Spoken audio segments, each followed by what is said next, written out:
Ibinida ni Judy Ann Santos sa isang social media post nitong Miyerkules ang isang special lunch na inihanda niya para sa kanyang mga kapamilya, boss at sa manager. Napapaisip ang mga netizen kung bakit nakipagkita ang tinaguriang Queen of Pinoy Soap Opera na si Judy Ann Santos Agoncillo sa mga boss niya sa ABS-CBN na sina ABS-CBN Chief Executive Officer at President Carlo Katigbak at Chief Operating Officer for Broadcast Cory Vidanes. Kung babasahin ng Instagram post ni Juday, pinagluto raw niya ang dalawang boss niya nang magkita sila. Hindi pinaliwanag ni Juday ang dahilan o agenda ng kanilang pagkikita-kita. Cook lunch for my bosses and my dear bibs.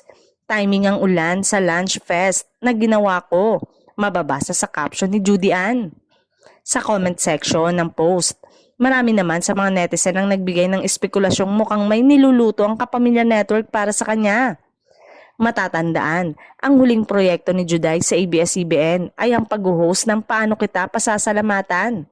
Bumida rin siya sa teleseryeng Starla kung saan gumanap siya bilang isang abogado.